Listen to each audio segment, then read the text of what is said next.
we fast, kasi mga kapatid, ito'y nagdudugtong sa atin sa Panginoon para mas mapalapit tayo sa Kanya. Sa prayer po natin, marami pang nakahadlang. Alam niyo sa kalangitan kasi, pag nananalangin tayo, ang ginagawa ng kaaway, doon sa kalangitan na itinataas natin ang panalangin natin, binablock po yan ng kaaway. Minsan, dinidelay niya. Di ba? Na dapat para sa atin. Pero if we fast and pray, yung usok na nagba-block sa prayer natin, sisirain niya at didiretso ito sa ating Ama. At sa mga panalangin natin, magiging short na lang yung answer niya. And an instant, sasagutin na po yan ang panalangin natin ng Panginoon. Pero kasama po dapat ang prayer and fasting. Ano po? So mapalad po tayong narito, nag-stay, at totoong nakipag-pray and fast sa Panginoon. Lord, hindi kami pumapayag in the name of Jesus Christ of Nazareth na hindi mo pagpapalain ang mga kapatid namin narito in Jesus' name. Lord, hindi ako pumapayag that the fire of the Holy Spirit burn and iniquities upon our life right now. Right now, we receive healing, Lord, in Jesus' name. We receive breakthrough right now in Jesus' name. Lord, we seek you first this day, and thank you, Lord, na ang bawat isa ipagpapalain mo ngayon sa pangalan ni Jesus. Alam nyo, habang nagprepare fast po tayo, kailangan huwag kayong pumayag na sa paglabas nyo pa lang, may mararanasan na kayong supernatural signs and wonder.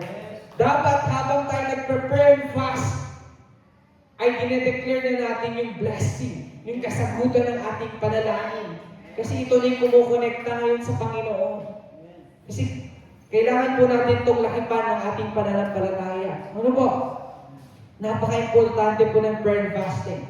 And sabi nga dito, sa Joel chapter 2, verse 12 to 13, basahin po natin lahat. In 3, 2, 1, basa. Declares the Lord, return to me with all your heart, with fasting and weeping and mourning. Rend your heart and not your garments. Return to the Lord your God, for He is gracious and compassionate, slow to anger, and abounding in love, and He relents from sending calamity. Alam niyo po ba yung topic ni attorney kanina? Hindi naman kami nag-usap Hindi rin kami nag-usap ni Sister Reno Nagulat ako dun sa topic ni brother, ni attorney at ni sister. Connected din dito. Kasi pinapakita din dito yung pagiging deeper natin sa Panginoon. First love, sabi ni Brother Emil. O yung kay Sister Rema, ano yung natutunan natin doon? About? Prayer fasting. Pag tayo ay, kung gusto natin magkaroon ng, bumalik yung first love natin, kailangan tayo mag-prayer fast. At ngayon, kung tayo ay malalim sa Panginoon, dapat tayo nagpe-prayer fast. So, ibinabalik lang ni Lord yung pag-ibig niya sa atin ngayon. Kasi pag tayo po ay totally na bumalik at andun yung first love natin sa Panginoon, mararanasan natin yung mga supernatural signs and wonders. Amen? Sino rito yung unang na-in-love sa Panginoon, nakaranas agad ng supernatural signs and wonders? Naalala niyo po ba? Ako rin po. Nung ako po hanggang naman ngayon, pero nung una talagang na-encounter ko si Lord, grabe yung miracle na naranasan ko. Supernatural signs and wonder, mga kapatid. Yung mga demon-possessed, pupunta po tayo dyan kasi we love God. Pinapakita ni Lord yung kapangyarihan niya, yung mga na-demon-possessed po, nakakalaya. Naranasan ko po yan yung talagang in love ako sa Panginoon. Yung sinasabi ng mga pastor noon, na we have the authority na pahintuin ang ulan. Habang may service, naranasan ko po yun. Na habang meron kaming Bible study doon sa isang kabataan, kasi sinasaniban siya, biglang umulan, and I declare, Lord, in Jesus' name, biglang huminto po yung ulan. At nakapunta po kami doon sa bahay ng kabataan yun, at meron po kasing mga images doon sa kanyang kwarto na mga demonic, pinaalis po natin yun, at yung kabataan yun ay nakalaya po at nakatanggap sa Panginoon. First love, mga kapatid. So napaka-importante. Kung gusto po natin at ninanais natin maranasan yung first love na yan, it will start dapat dito sa prayer and fasting. Sabi nga dito, even now declares the Lord, return to me with all your heart. God is talking to us right now. Hindi lang po kayo, pati rin po ako, na sinasabi ng Panginoon, tayo po'y bumalik sa Kanya with all of our heart. Through prayer and fasting. Sabi rito, with fasting and weeping and mourning, rend your heart and not your garments. Return to the Lord your God, for He is gracious and compassionate. So God is talking to us na dito sa ating prayer and fasting, kailangan meron pong renewing ng ating pagmamahal natin sa Panginoon. Magkakaroon ng refreshment. Na sa paglabas natin sa lugar na to, yung love ni Lord, hindi na to mag-fade. Yung apoy na binigay ni Holy Spirit ay hindi na mawawala. Bagkos ito'y aapoy. Diba? Katulad ng virus. Pag ang virus lumaganap, damay lahat ng tao. Dapat yung apoy ng Panginoon ay parang virus. Na kung saan yung apoy na yan, kahit saan ka man lugar, umaapoy ka pa rin at nakakahawa ka ng apoy. At doon sa apoy na yun, mararanasan ng ibang tao yung grace ni Lord, yung kapangyarihan niya. At sa pamamagitan ng apoy na yun, marami ang maliligtas. Ano po? As we pray and fast this day, dapat yung heart po natin, ang number one na dapat natin naisip, yung maranasan natin yung kapangyarihan ng apoy ng banal na Espiritu Santo. You know what? Ang Diyos natin noon at Diyos natin ngayon ay same lang. Amen? Ang Holy Spirit noon at ang Holy Spirit ngayon ay same lang. Amen? Kasi mahilig din pa ako mag-aral about sa history, sa Christian history about revival. May share pa ako sa inyo ngayon. Na tunay nga na kung nagawa noon, magagawa rin ngayon. Noong 1906 po kasi, yan, kung sinong naka-encounter dito, 1906 po kasi, merong tinatawag na Azusa Street sa Los Angeles. Alam ko, may nakaka-remember nito. Itong Azusa Street in Los Angeles ay ang una pong nag-led po dyan ay si Pastor William J. Seymour. Isa po siyang African na pastor po siya. Nag-start lang po siya sa isang kwarto. Pag isa-search nyo sa Google yan, Azusa Street na yan, lalabas po agad yan. Kasi ito po ay nangyari history. Historical po ito sa Christian community natin. At si Pastor William ay isa pong napaka-humble po itong taong ito. Alam niyo po, nung nag-start po siya ng kanyang ministry ay isang room lang po yan. Isang room lang. Pero you know what? Dahil andun yung love, yung compassion niya to seek the presence of God, nag-break out po yung revival sa Azusa Street sa Los Angeles noong 1906, noong April na yun. At alam niyo po, every day po, ang service nila doon, hindi po every Sunday. Every day ang service nila sa Los Angeles at hindi po nababakante yung pinag-i-stayan nila sa lugar nila. At doon sa room na yon, nagkaroon ng malaking place.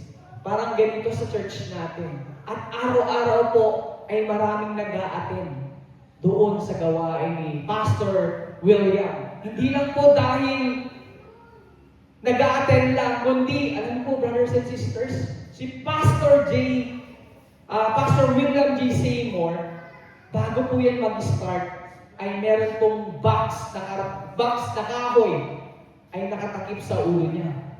Na kung saan hindi po siya mag-i-start ng service niya. Bakit niya tinatakpan ng box yung ulo niya? Kasi ito yung sign of humility. Kasi ayaw niyang makita yung sarili niya. Ang gusto niyang makita yung presensya ng Panginoon.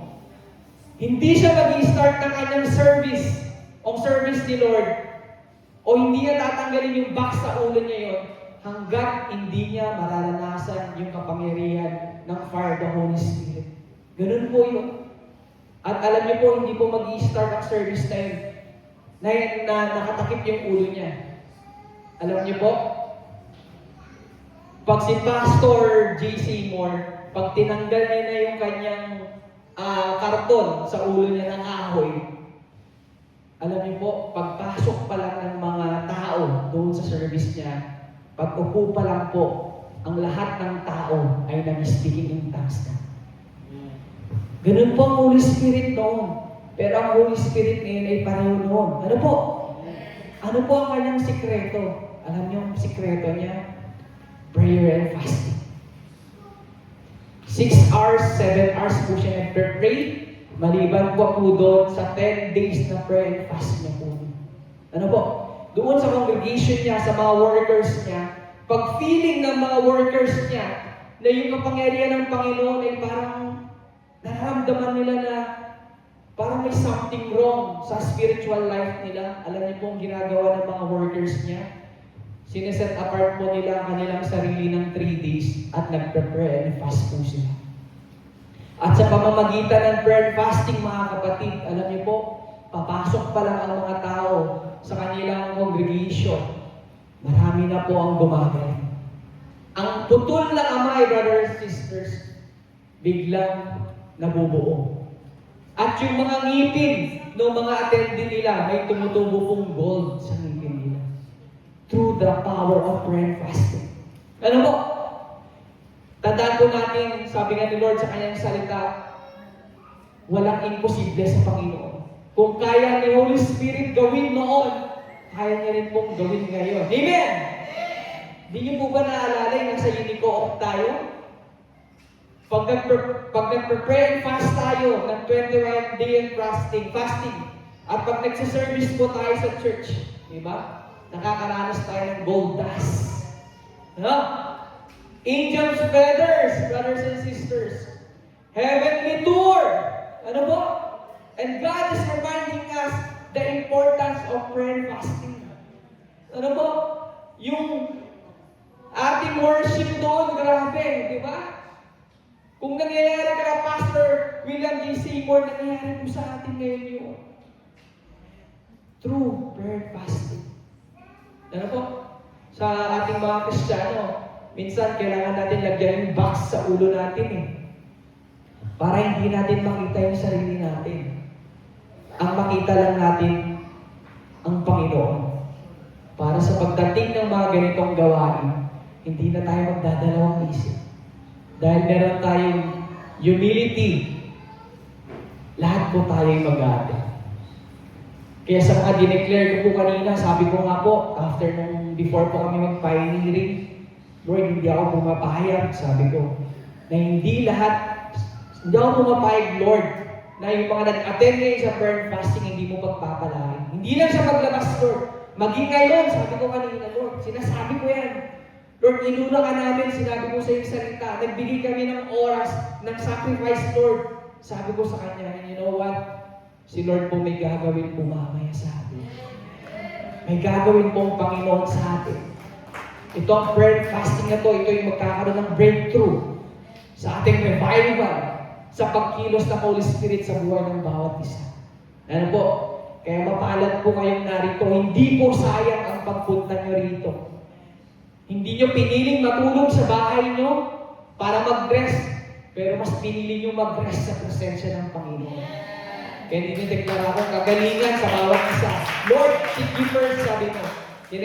Dinideklara ko breakthrough in Jesus' name. Lord, dinideklara kong open heaven right now in Jesus' name. Divine appointment in Jesus' name. Thank you, Lord. At salvation sa buong family namin sa pangalan ni Jesus. Thank you, Lord. Sige po. The physical hunger we feel when we are fasting remind us our soul's hunger for Jesus. Minsan, pag tayo po nagugutom sa ating pag-prepare and fast, nire-remind lang po ito na yung kauhawan o kagutuman natin sa pag-seek sa presence ng Panginoon. Yun po yun kung bakit tayo nagugutom minsan. Ito yung nagiging gutom tayo sa presence ng Panginoon o kay Hesus Kristo. Ano po? And sabi niya dito, deep calls unto deep. You attract things according to your urges. You desire determine how far God can entrust His blessing and purpose on you. Brothers and sisters, as you seek right now, God, this afternoon, and sincerely, you pray and fast, kung ano man yan, sabi nga rito, God can entrust His blessing and purpose on you right now in Jesus' name. As we seek God.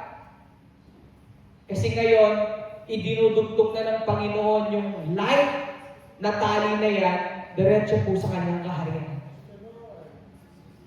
At magkakaroon po tayo ng breakthrough. Amen!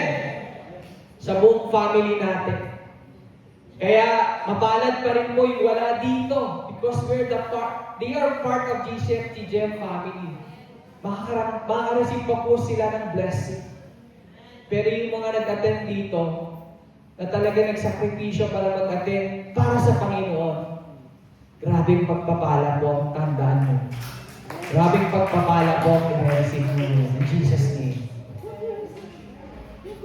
Ayan po, to receive the dip, you would have to become deep in your spiritual hunger through prayer and fasting.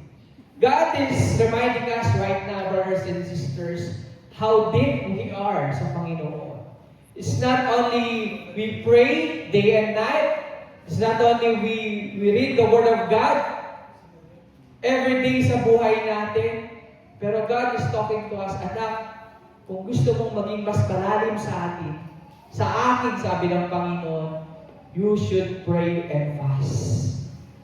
Kaya mapalad po tayo na inire-remind ng Panginoon, if we are deep sa Panginoon ngayon, malalim sa Kanya, ito po yung isang senyales na malalim tayo sa Kanya, we pray and we fast. Amen! Amen. Alam niyo mga kapatid, ay hindi lang po this every month na tayong mag-pray and fast. I encourage you, na sabi ko nga kanina, prayer and fasting is a lifestyle. Amen. Na magkaroon po tayo ng prayer and fast kahit once a week po sa buhay natin. Kasi may blessing na gustong ibigay si Lord sa atin. Pero mas more na pagpapala and breakthrough ang ibibigay niya as we pray and fast once a week po sa buhay natin. Ano po? So, sabi nga po rito sa Ezra chapter 8 verse 21, then I proclaim a fast there at the river of Ahava, that we might humble ourselves before our God, seek from Him a safe journey for ourselves, sabi rito. That we might humble ourselves before our God.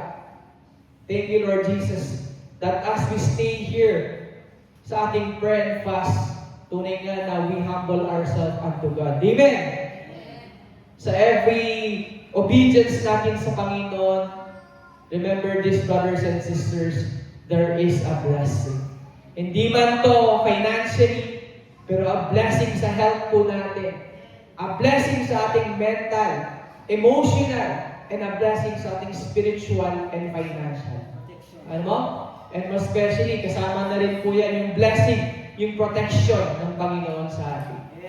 Alam niyo po ba, as you pray and fast ngayon, the angels are guarded, ginaguard niya po yung church natin ngayon. Alam niyo po, may malaki po kasing blessing na ipagkakaloob ng Panginoon sa church na ito.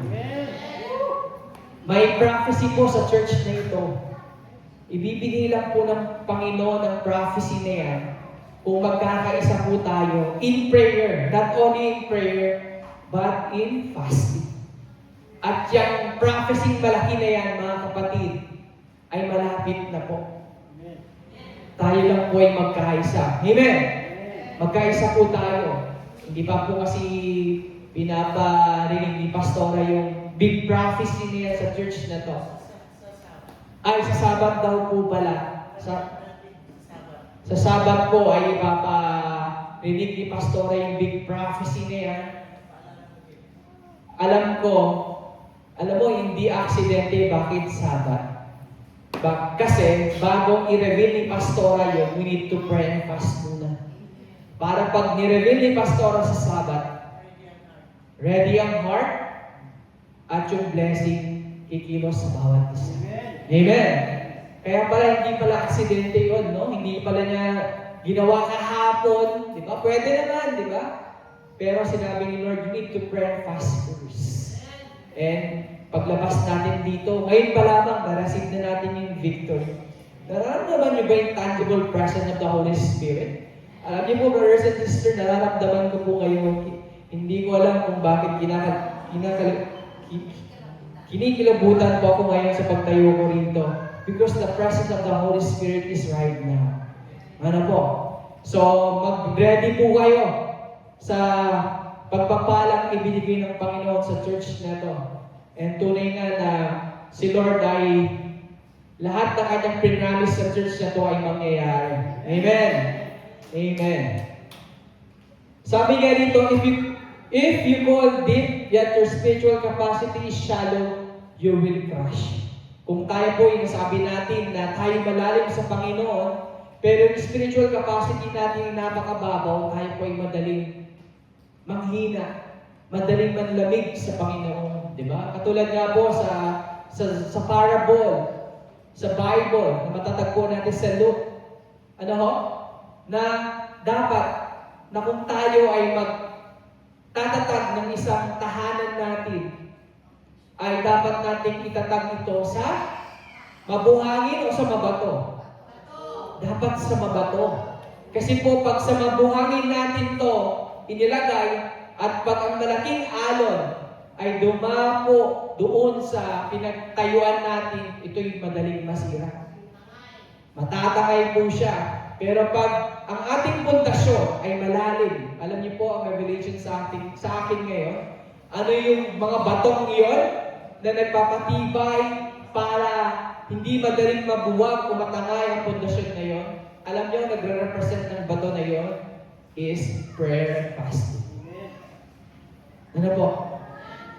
Kaya mapalad po tayong narito tayo. Alam niyo po, naalala ko po yung last prayer fasting po namin na binanggit doon yung revival ng YAPC.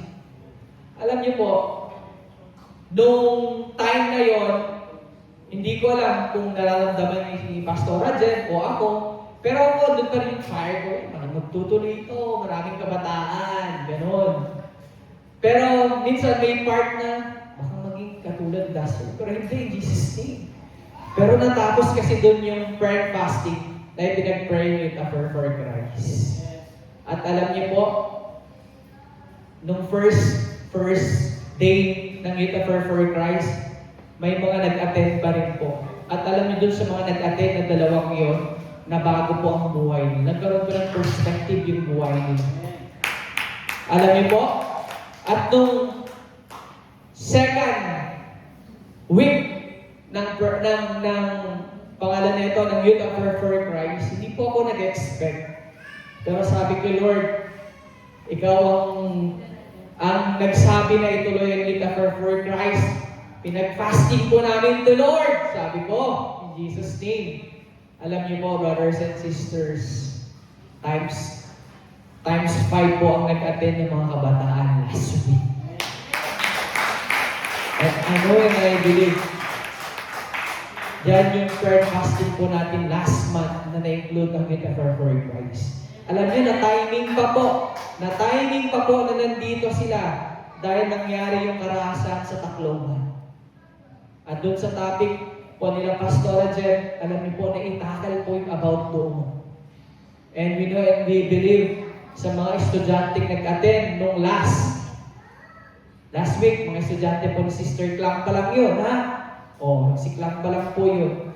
And we know and we believe may naitanim pong seed sa buhay ng bawat kabataan. Hindi namin po alam pinagdadaanan nila, pero we know and believe through the Word of God, may enlighten yung isip nila. At hindi na magaganap dito sa ating lugar, in Jesus' name, yung gano'n na pamamaraan sa pangalan ni Jesus. And God will use this church in every school dito. Sa Tugigaraw, hindi lang sa Tugigaraw, sa Cagayan, in Jesus' name. Amen. Kaya napaka-importante. Alam niyo po, bago nag-start ang Youth of Prayer for Christ ulit, Dahil po yan sa panalangin at isinama po natin yan sa prayer and fasting. Ano? Sa tunay nga na alam niyo po yun, importante ng prayer and fasting po. Hindi lang po sa buhay natin, kundi sa ministry na pinagkaloob po sa atin ng Panginoon. Ano po?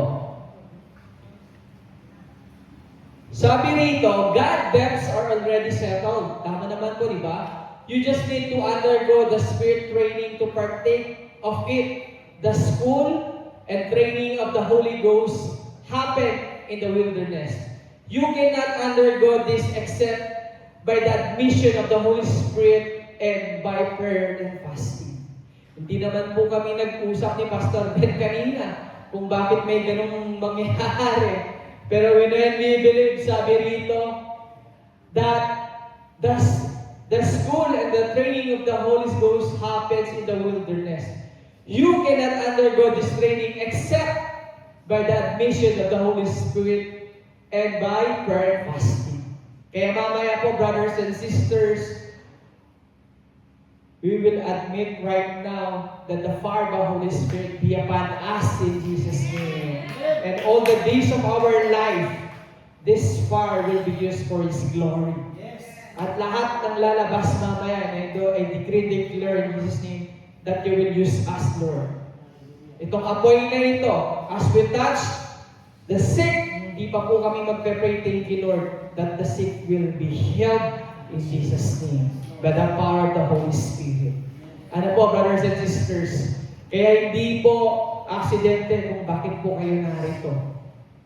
Pinili niyo po yung right choice kung bakit po tayo narito. Kasi may gagawin po ang Panginoon sa buhay natin. Amen!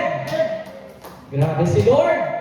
Hindi grabe ang kaaway, ha? Dapat grabe si Lord. Amen! Dahil ang kaaway ay talunan na. In Jesus' name. Sabi rito sa Mark chapter 9, verse 18 to 29. Di ba ho? Nabasa po natin ito. Yung Jesus healing a boy possessed by a mute spirit. After the disciples failed to cast it out, di ba? Dito ay sa Mark chapter 9, verse 18 to 29, andito po kasi may isang tatay po rito na meron po siyang anak na doon ay merong masamang spirito sa kanyang anak. At tinawag ng Panginoon ang kanyang mga disciples. At nung ipinag-pray nila yung batang iyon, yung bata po ay hindi gumaling at nakalaya. Alam niyo pong ginawa nila? Tinawag pa rin nila si Jesus. At nung tinawag nila si Jesus, ay instantly, yung batang iyon ay gumaling. Di ba po nabasa natin yon? After nung napagaling ni Lord yung batang iyon, anong ginawa ni Lord sa mga disciple niya?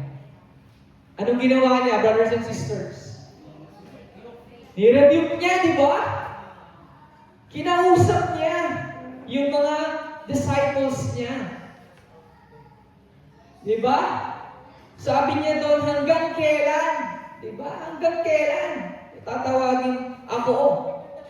Pero doon sa verse 29, sabi niya doon, sa pamamagitan ko na prayer.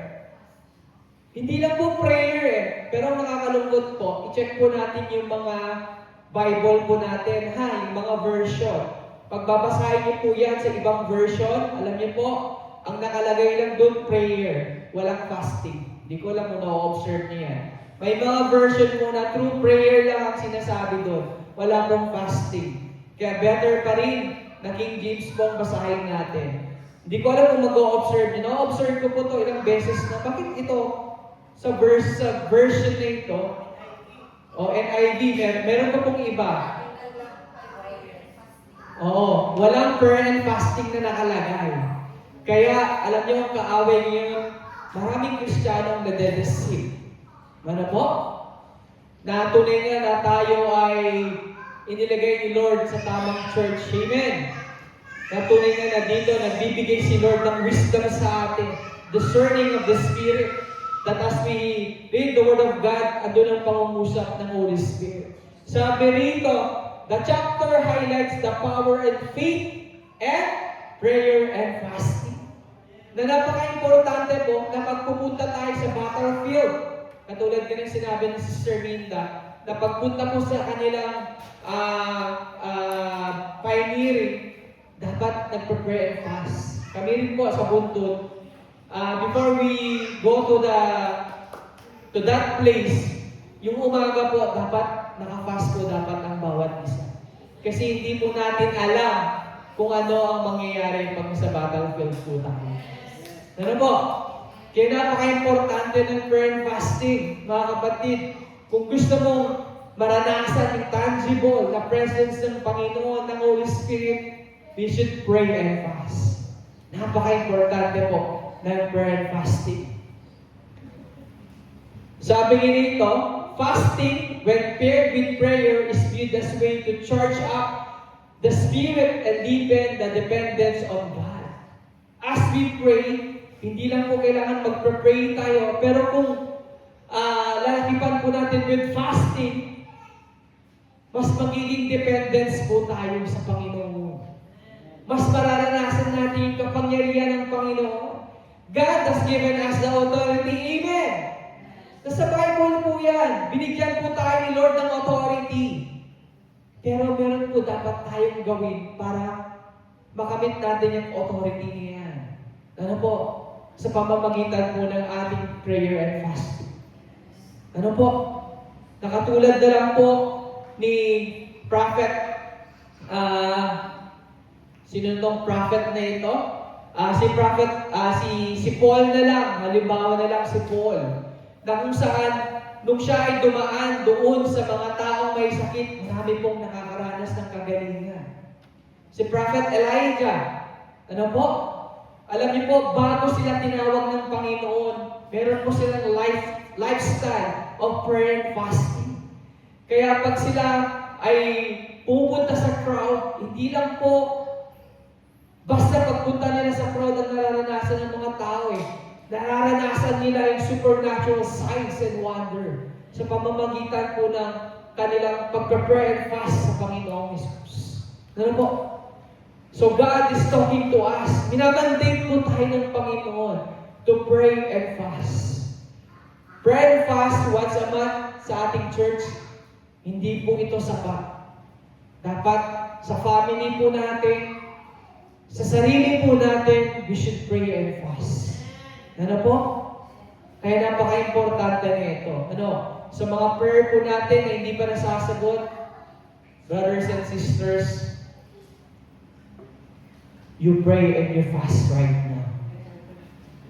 And God will hear your prayer instantly. Ano po? At sabi nga po rito, the hidden things of the Spirit are given in light, and is the key is through prayer and fasting. Alam niyo po, si Lord po ay may ibinibigay ng susi sa atin. Ang bawat isa ay may susi na. Pero itong susi na ito ay hindi pa siya visible sa atin. Dahil may kailangan po tayong gawin. Alam niyo po yung key na ibinibigay ng Panginoon sa bawat isang narito. Ito yung key of open heaven, mga kapatid. Ito yung key sa ating work, sa promotion natin. Ako lang, lagay ko dito sa kitchen ko. Oh. Meron na raw key si Pastor Ben. Oh, may key na siya.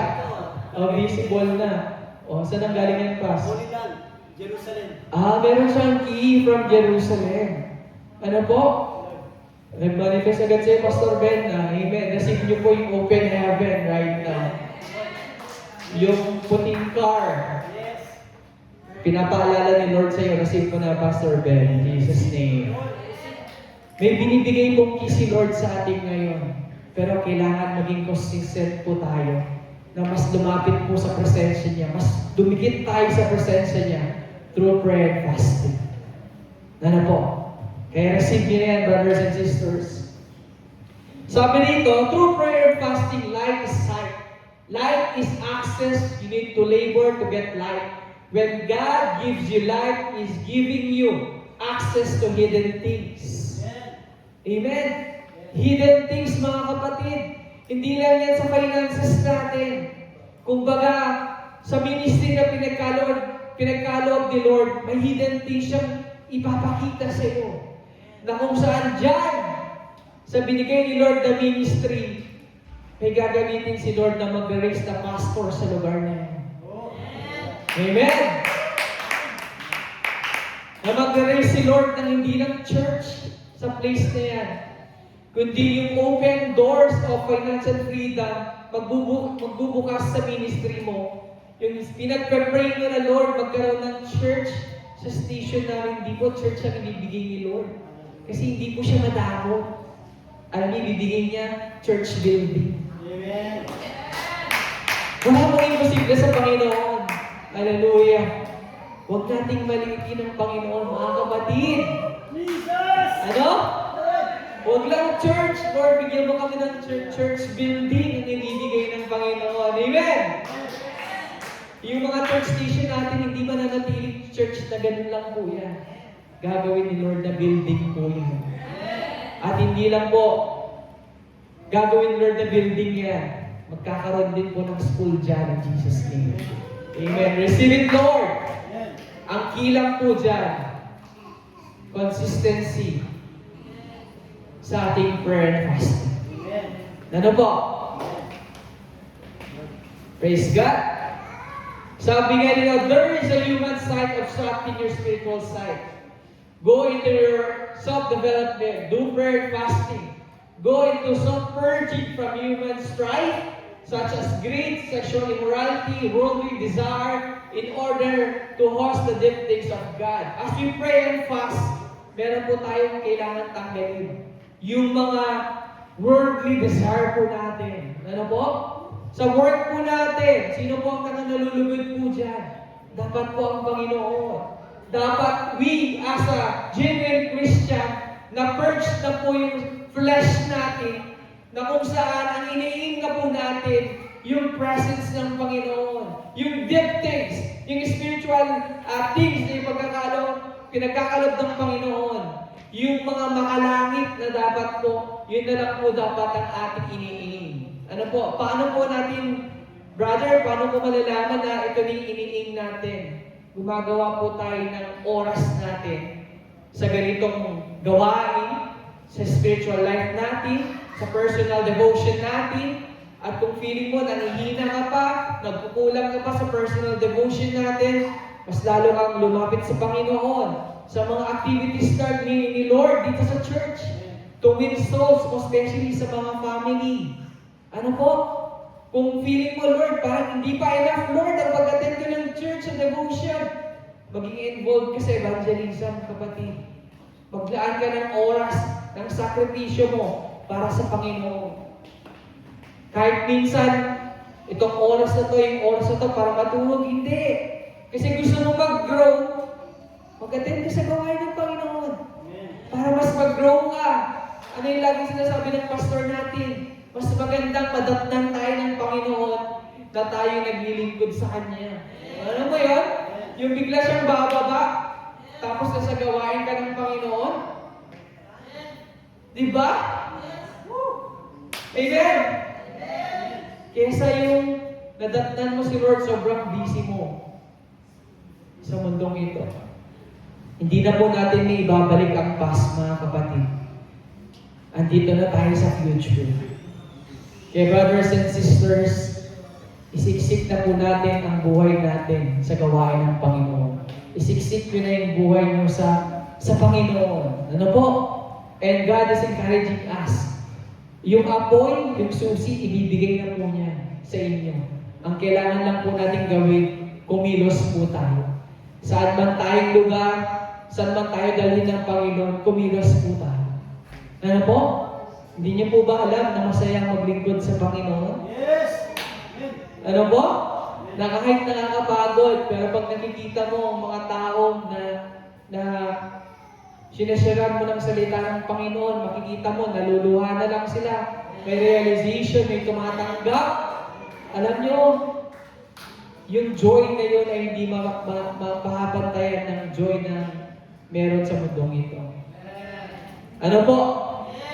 Kung dinala ka man sa lugar ng downstream, dalhin mo rin si Lord doon. Ikaw ang makikita. Ano? Kung dinala ka sa DPWH, dalhin mo si Lord doon. Ano? Si Brother David nga po kasi ang aming speaker doon sa Father's Day namin sa Bunto. At alam nyo, to God be all the glory sa buhay niya. Kahit na saang lugar siya, dinadala na si Lord. Di ba?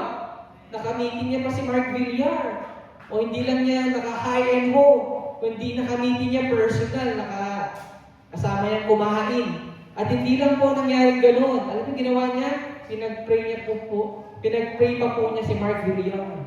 Kaya kung nasaan man kayo, dalhin niyo si Lord. Kung nagluluto ka, dalhin mo si Lord. Kung nasa eskwelahan ka, dalhin mo si Lord. Kung nasa school ka, dalhin mo si Lord. Ano? Kasi pag meron si Lord dyan sa mga school, sa work nyo, alam niyo mga kapatid, sa tingin nyo hindi kayo gagamitin ng Panginoon, tunay nga gagamitin kayo ng Panginoon. Magugulat ka na lang, kapatid, nalalapit yung tao sa'yo. Kapatid, pwede mo ba akong ipag-pray? Pwede mo ba akong dalhin kung saan ka nag-aatin? Ano? So wala po tayong dahilan, wala po tayong excuse sa paglilingkod sa Panginoon. At kung iniisip natin yung mga bayarin natin, alam niyo ang Panginoon natin ay mayaman. Tandaan niyo po yun. And God will always provide.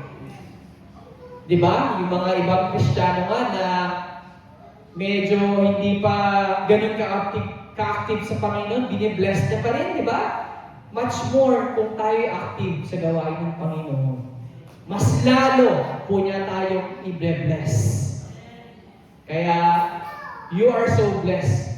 Kung naumpisahan mo tong prayer fasting na to, dapat all the days of your life, maging lifestyle mo na to. Every month, magkita-kits po tayo, madadagdagan tayo. Hindi lang po every month yan. At mag-desire din po tayo. Once a week, meron po tayong prayer fasting sa buhay natin. Amen po? Personal po yan. Ayan. Dadako na po tayo sa conclusion. Ayan. Sabi nga sa Colossians chapter 3, verse 1 and 3, If then you have been raised with Christ, seek the things that are above, where Christ is seated at the right hand of God. Set your minds on things that are above, not on things that are on earth, for you have died, and your life is hidden with Christ in God. So tayo po, at naging believer na po tayo, mga kapatid, tayo po ay nagde-desire na po tayo ng mga heavenly things. Amen po? Because whether we like it or not, this life is temporary. Kahit ilang beses ka mag-diet dyan, mag-jogging, kumain ng healthy food, remember this, brothers and sisters, this body is temporary lang. At yung everlasting, yung mga kasama natin ng Panginoon. At habang nabubuhay po tayo, gawin na po natin yung pinaka-best natin para paglingkuran po ang ating Panginoon. Because the harvest is very full. Punong-puno na po tayo ng harvest. Ang kailangan na lang po ng Panginoon, yung mga mag-harvest dito sa pinagkaloob ng Panginoon sa atin. Ano po? Kaya sabihin mo sa katabi mo hanggang matapos magpapatuloy ka. Yan, magpapatuloy po tayo.